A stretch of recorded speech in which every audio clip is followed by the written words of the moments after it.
Hello, my name's James and welcome to this Astranti video. So today I'm going to be taking you through our industry analysis pack for the OCS case study exam for the November sitting. And the point of this video is to really highlight to you some of the key industry issues which I believe will be useful to you in your exam. I would like to clarify that this is not a replacement for the pack itself. We very much recommend that you use both these products in tandem. So read the pack in full, but then this is sort of a summary of some of the key points that we think will be relevant to you.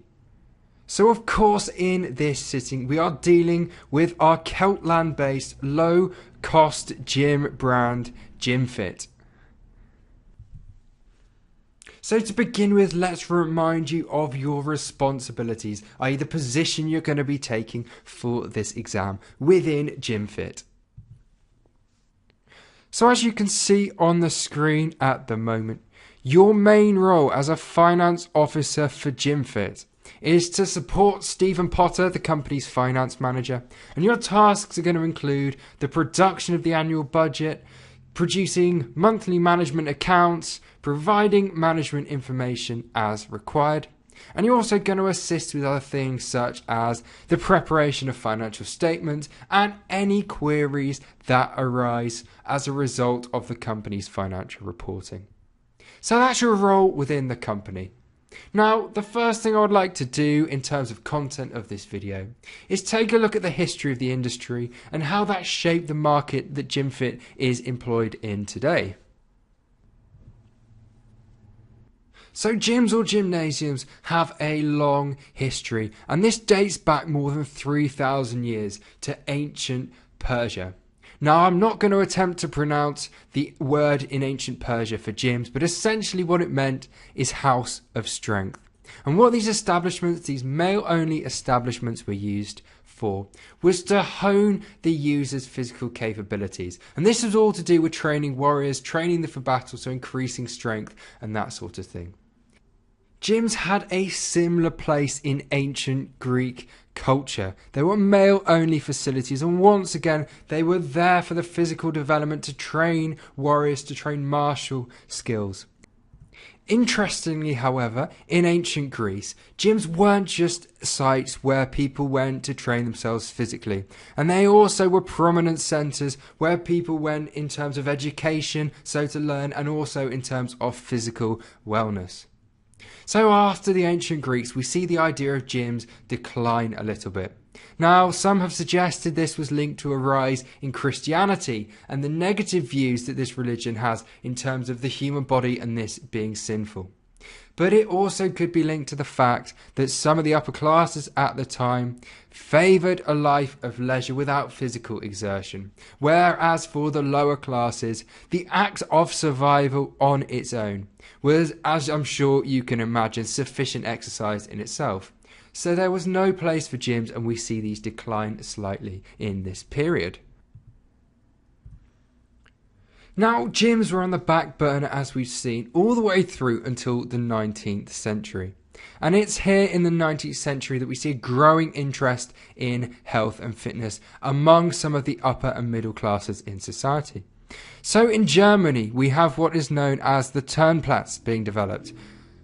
And what this was essentially was an outdoor area for gymnastics. And it was established following the Prussians' defeat at the Battle of Jena and Auerstedt by Napoleon. And so once again we see some ideas here in terms of gyms being used to develop a sort of martial spirit and to develop a level of physicality and strength among the population. What we also see, interestingly, is that as the 19th century progresses, we see the development of gyms as a commercial enterprise. Now, Frenchman Hippolyte Triat, and I apologise, I probably pronounced that wrong, is often seen as the pioneer in terms of the commercial gym. So we have the first commercial gyms being opened in Brussels and Paris in the 1840s, and we see a numerous number of examples following, including London's Institute of Physical Culture. So into the 20th century, we see a growth in the consumer interest in healthy lifestyles, and we also have more of an increase in things like leisure time and disposable income. And of course, this means that people have more time and more money to spend on things like gyms. It's interesting also to see the role that technology has in the development of the industry over the course of this period. And what technology, in particular things such as development in photography, allowed was for images of sort of superhero style, perfectly formed bodybuilders essentially to be promoted into the widespread public. So what this did is develop things such as the bodybuilder craze, people like Arnold Schwarzenegger competing for things like Mr. Universe title. But simultaneously, it also fueled amateur gym use, inspiring people to better themselves and their bodies. And finally, a key point about the history of gyms in this period is that crucially, they didn't exclude women. Both of the earlier commercial gyms we talked about both catered to women, for example. And interestingly, there are also other areas of the gym industry that we recognise today, which developed in this period and were popularised and aimed directly at women. And so a really good example here is Jane Fonda's aerobic dance classes from the 1980s. And this particular example is really credited with massively increasing female gym usage. So how does this apply to the pre-scene? Well, there are two main ideas that I want to touch on quickly here. And the first of these is, despite the fact there is several thousand years difference between the Greeks and today's bodybuilding, the desire for physical excellence and the desire to improve the image of one's body hasn't really changed. And so what this sort of means is that for a business like GymFit, it's tapping into a fairly fundamental human desire to improve yourself. So this hints that despite changes in the gym market overall, in terms of what people are after, the fundamental desire that a gym taps into isn't going to change. Now, the other point about the market that the gyms are tapping into, like GymFit, is with regards to the genders. And what we've seen is that despite initial stumbles in terms of women being allowed into the gym, for several hundred years now since the commercialization of gyms, both genders have been catered for. And so there may be stereotypes existing regarding what men and women do in gyms.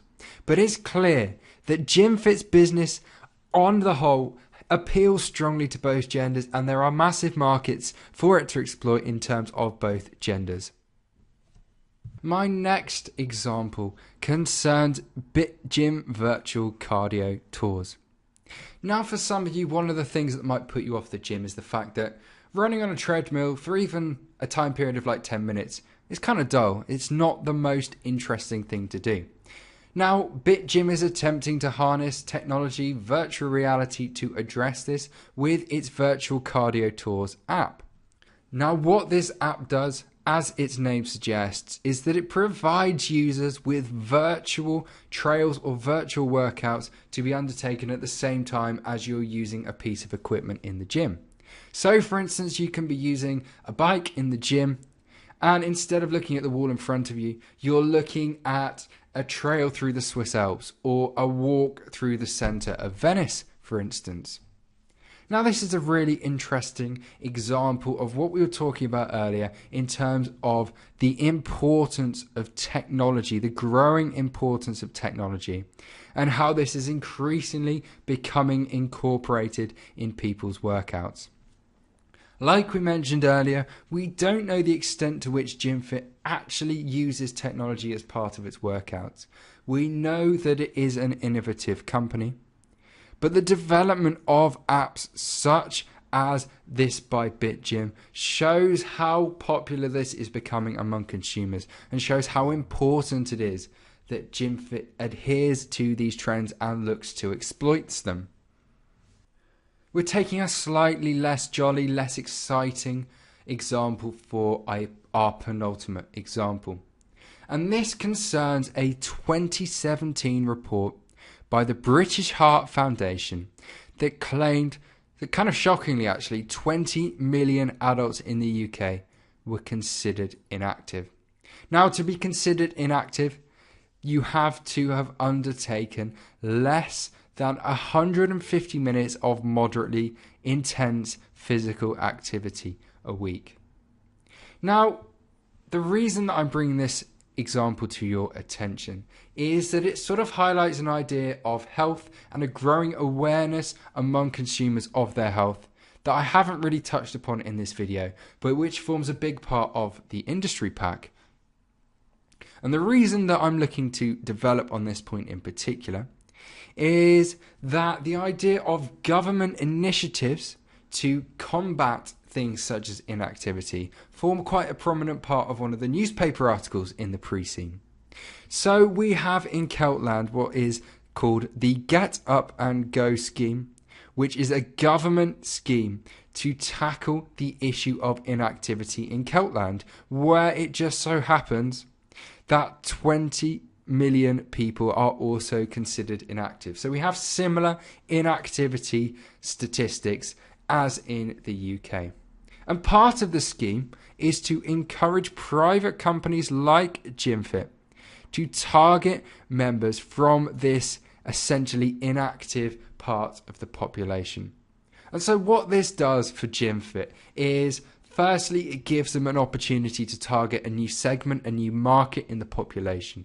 But crucially, it's also a really good idea for things such as a bit of philanthropy and also to boost its corporate social responsibility. So this example is really interesting on a number of fronts. It shows the growth in awareness and health consciousness in countries like the United Kingdom and Celtland. And it also highlights the role that private companies like GymFit have in combating this. Having watched this sample, we'd like to take the opportunity to draw your attention to a few of the other products that Astranti offer in relation to the case study exams. Now, the first of these is a study text, and this study text is available for all three of the CIMA case study levels. This study text contains comprehensive advice on how to pass the relevant level case study exam. This is advice ranging from tips on how the exams are actually marked and what you need to do to get these marks, all the way through to actually writing style and other key advice. These study texts are then supplemented by course videos, and again these course videos touch on some of the key ideas that you need to abide by, that you need to be aware of when looking to pass your case study exams. For individual sittings, we then produce pre-scene analysis videos. Now, these are a range of videos where an expert in the office dissects the pre-scene in minute detail, bringing out some of the key points that you need to be aware of and really giving you a thorough understanding of the company for you to take into your exam. These pre-scene analysis videos are then supplemented by our industry analysis pack. Now, you'll be aware of this if you just watched our sample video, but essentially what this pack contains is an analysis on the industry behind the fictional case study company. So we look at the industry itself, competitors, things like that, really dig into detail here so you don't have to do this as part of your revision. And then crucially, we compare this to the case study company. So what we have here is a video that you've just seen a sample of, but the main thing we produce in this regard is an industry analysis document. On top of these products, we then produce mock exams. So there'll be a range of different mock exams for each case study sitting. And these are designed to be as real life as possible, as close to the real life exam as possible. So we provide not only a range of mock questions, but we also provide comprehensive, detailed model solutions, if you like. So you can compare your answers with the model solutions produced by our experts in-house. On top of this, you can then also choose to have the solutions that you create to our mock exams marked and then personalised feedback provided by CIMA qualified accountants. Now, on top of all these options, we also offer a comprehensive masterclass. And what this masterclass is really good for is those sorts of people who maybe have decided to study for the exam at the last minute, or those of you who just want a sort of comprehensive overview of everything that the exam will cover. And so these are comprehensive recordings which you can either watch live or which you can watch as recordings, covering everything you need to know about the exam. And finally, we do have a lot of confidence in the quality of our material. So if you purchase our full course pack, and if you don't pass your exam, unfortunately, using this pack, then we will offer you a pass guarantee. Essentially, we will provide you with free materials for the next course sitting. So all that's left for me to say is, once again, thank you very much for watching this video, and best of luck in your exam from everyone here at Astranti.